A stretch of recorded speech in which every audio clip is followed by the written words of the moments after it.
Okay, thank you. Thank you. Good afternoon to all of you who are watching, to the organization, of course, a special word to Susan and to my colleagues of this session. It is a pleasure to be here, although virtually. And as you can see, my presentation is entitled Men Victims Experiences and Meanings During the Period of Residential Care in a Portuguese Shelter. Just for some background information, I have been studying male victims in the last 10 years, and today I will start with a brief review on the subject. I will share some of the results of our study, and I will finalize with some conclusions and some practical implication regarding our findings. Several population-based studies, as we already seen today in the presentation of Denise, show about that 40 to 50% of IPV victims in a year time period are men. In the United States, it is estimated that 1 in 10 men victims that 1 in 10 men are victims of IPV, sorry. In terms of the Portuguese data, according to the internal security report, in the last year, 25% of the victims that present charges against the partner were men. Despite the gradual visibility of male victims in prevalence and also in impact studies, there are still a lack of knowledge and attention to their experiences of seeking help.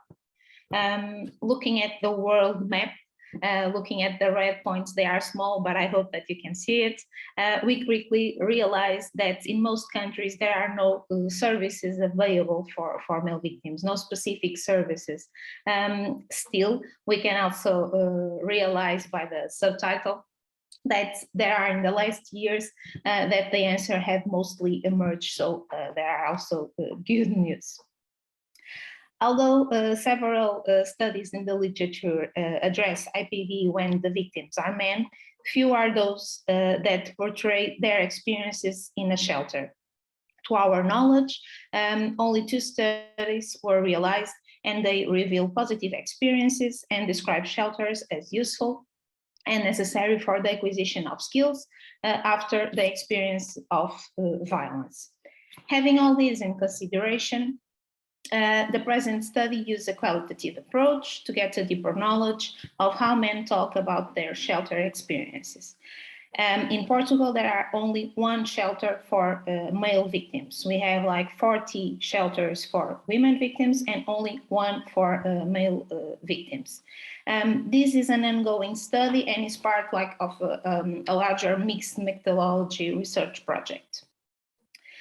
Therefore, the main objective of this study was to explore men victims' experience and meanings during their stay in the shelter. And the study was actually approved and then presented to the shelter. After all the consent forms, the interviews were conducted. Some were face-to-face, some were online. And to collect the data, we used a demographic form and a semi-structured interview.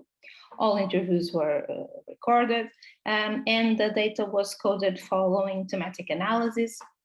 And I think that is also important to mention that the intercoders agreement was excellent, allowing confidence in the results obtained.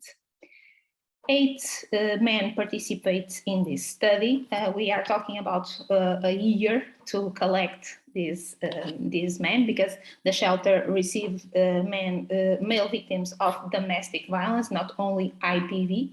And 7 of the men were heterosexual and 1 man was in the same-sex relationship.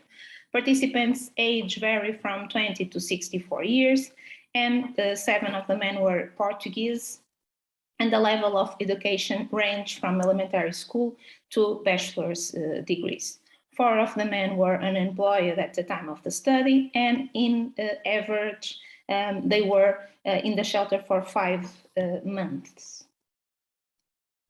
Regarding men's experience of violence, men reported psychological violence, 5 of them report physical violence. Economic violence was also mentioned, and no men reported sexual violence or legal administrative abuse.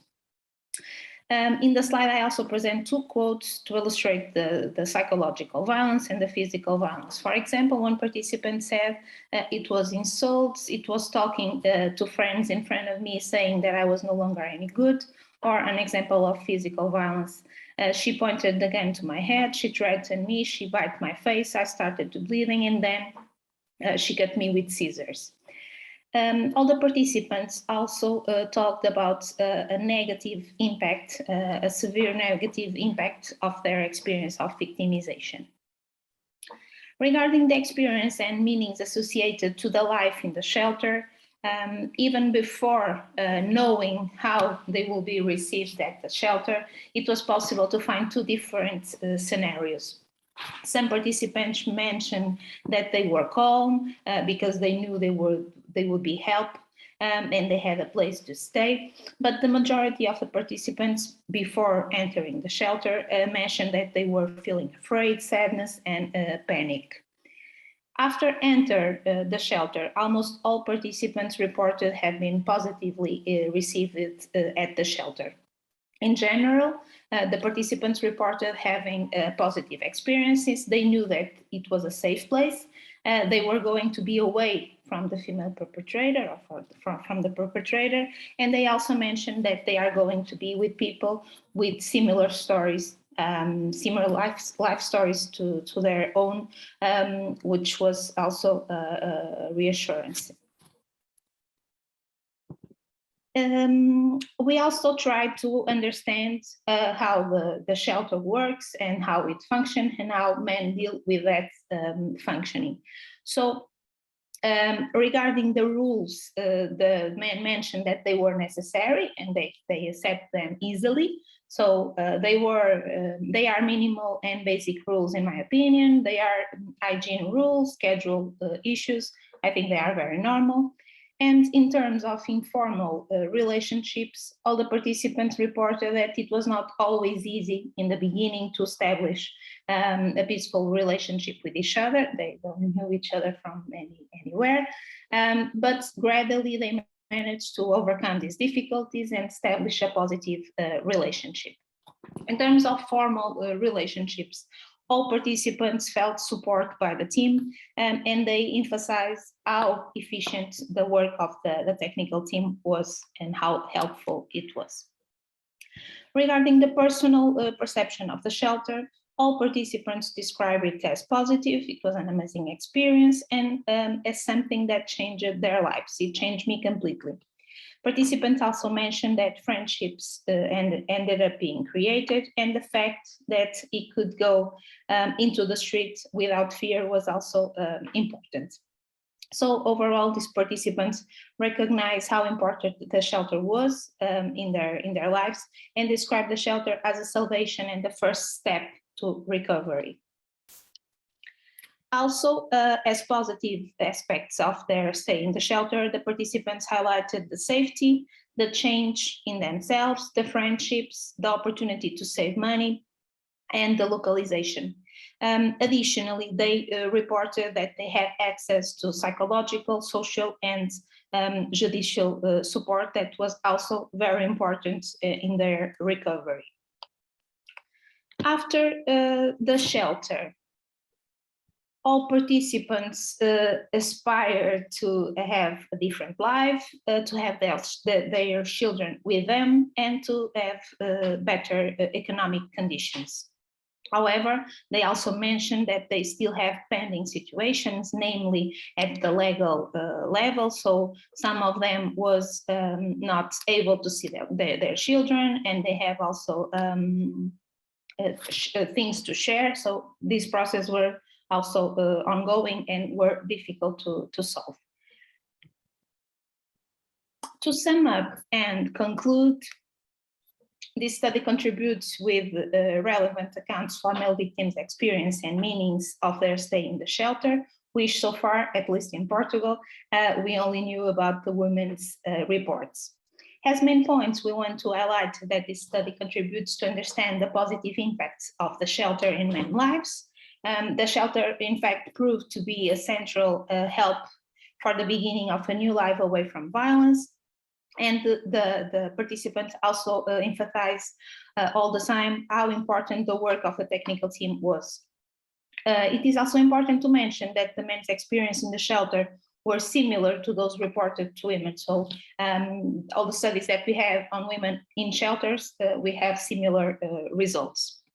The participants emphasize how they were able to gain new tools to start a new life and to recover from the harmful effects that the violence has brought to their lives.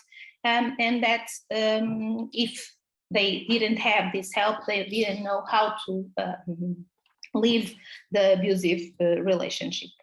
Finally, men most wanted what they most wanted in the shelter was the safety, the protection, the friendships that they built, and to become independent.